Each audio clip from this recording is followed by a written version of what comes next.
Ladies and gentlemen, dear Professor Reich, members of the jury, I would like to welcome you all to this press conference of the Birgit Nilsson Prize 2011. My name is Birgitta Svendén and I am the General Manager of the Royal Opera. It is a great honor for us at the Royal Opera to have been chosen to host this very, very special event. Last year, when we had the prize ceremony here in our house, that was the first and the start of, as I hope, together with Professor Reich, a long journey together because of the reason that Birgit Nilsson actually started her career in this house. I know that there were several other houses around the world where Birgit Nilsson has been performing hundreds of performances who, of course, wanted to have this opportunity. But it was given to us, and we value this opportunity highly and greatly. I also like to say welcome to, I think we have one of the jury members of this year's competition. And for last year, I think we realized that this time, when there was a jury put together for this special event, they will have a very, very hard work to do. And I think we're all very excited now to finally have the name revealed for this year's prize winner. This is a very important prize, not only for the classical music, but especially for the world of opera.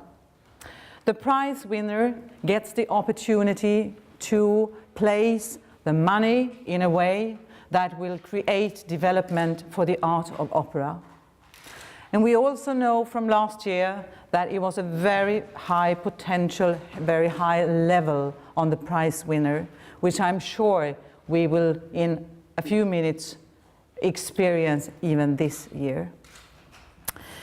Birgit has been, of course, a leading mark for many, many singers around the world. And the way she had been working around the world with high potential conductors, directors, colleagues, and not to mention the audience who also were expecting the highest level every time she appeared on stage, makes also the choice of the prize winner as a very important statement for the art of opera.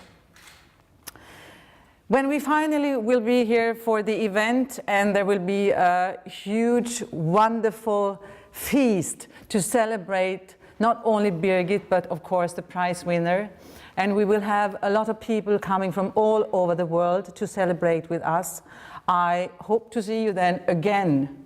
But I think what we like to know now is for Professor Reich to tell us what they have been doing in the jury over the year, and finally also this very, very special moment when we will know, is it a she or a he?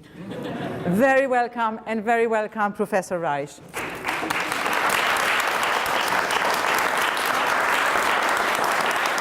I'm getting all wired up here, and I hope that none of these wires measure my heartbeat, because whenever I talk about Birgit Nilsson, it has a tendency to shoot up. So, well, first of all, Mrs. Svendén, thank you very much for your very nice words by introduction of today's press conference. I'd like to extend a very warm welcome to all of you from the media. And we also have a few special guests whom I will mention along the way. So first of all, welcome and thank you for joining us and for the interest you're obviously having in the Birgit Nilsson Prize.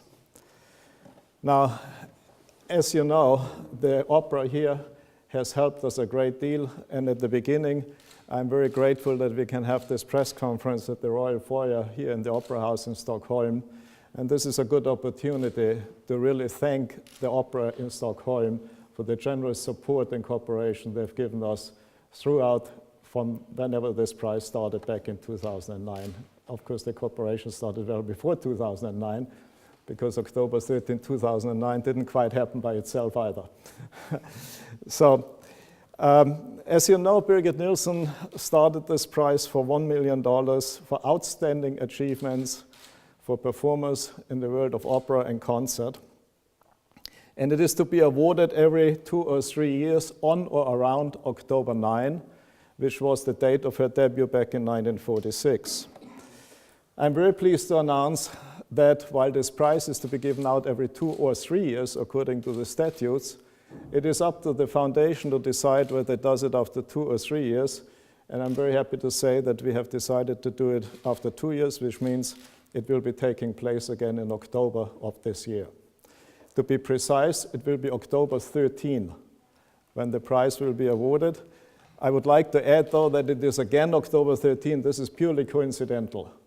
Ideally, of course, it would be October 9. It just happens to be that October 13 again is the date when the Royal Court, the Opera House, the City Hall, and the laureate can make it. So it's not so easy to get these dates lined up, but so we succeeded in getting that date set. I would like to stress how honored and how deeply grateful we are that the award ceremony at this year will again His Majesty the King, Carl XVI Gustav, will present the prize in the presence of Her Majesty the Queen. And this is a good opportunity for me to thank Mr. Wiede and his staff. Mr. Wiede, as you all know, of course, is the first Marshal of the Court, and the Court has been incredibly supportive and given us all the organizational help we could have ever possibly asked for, and we are very, very appreciative of this. Now, as you all know also, the first recipient, Mr. Domingo, was chosen by Birgit Nilsson herself. But the statutes require that after that, a jury be composed that decides, together with the foundation, who will be the next recipient. Now, the Birgit Nilsson Foundation is really quite proud to have succeeded in putting together a pretty high-powered group of people. The jury is to comprise at least 5 members, and we picked 5 members from those countries where Birgit Nilsson sang the most frequently. And I proceed now strictly in order, alphabetical order of country. For Austria, it's Professor Clemens Helsberg, the president of the Vienna Philharmonic. For Germany, it is Mrs. Eva Wagner-Pasquier, the co-director of the Bayreuth Festival.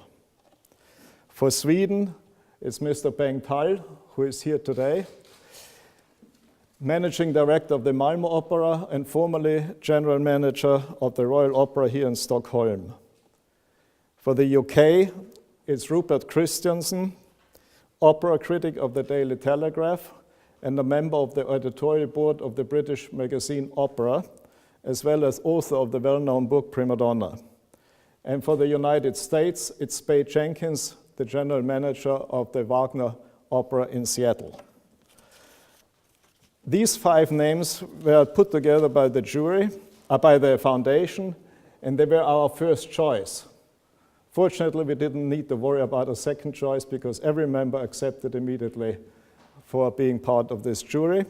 Everybody has a contract for 3 years, which can be renewed for another 3 years, and there is no limit to how often it's renewed, but of course they can also be replaced, or if somebody doesn't want to continue, then we would have to find somebody else. I have a seat on the jury and a vote, but I consider my role in this jury as coordinator and facilitator of the process.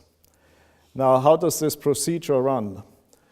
The procedure runs as follows. We collect names from each and every jury member in the first round.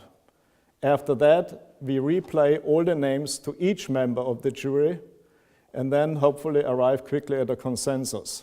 Now, I'm not talking about this year's laureate, I'm talking the general procedure.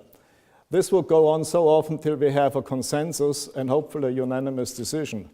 If this could not be reached, then it would be a majority vote. I'm very happy to say, though, that in this particular instance, in the second round, we very quickly arrived at a unanimous decision. And so I'm happy to announce to you who is the winner of the recipient of the prize, of the Birgit Nilsson Prize this year. It's going to be Riccardo Muti. Okay.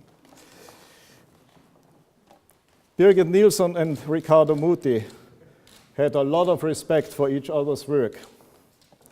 They have a very similar approach to music, and that means first and foremost adherence to the score and the absolute and unconditional will to serve the composer rather than oneself, and to realize the intentions the composer had. In short, the composer comes first, the music comes first, and the goal is to express the drama and human values that are contained in music through the music and through the music alone.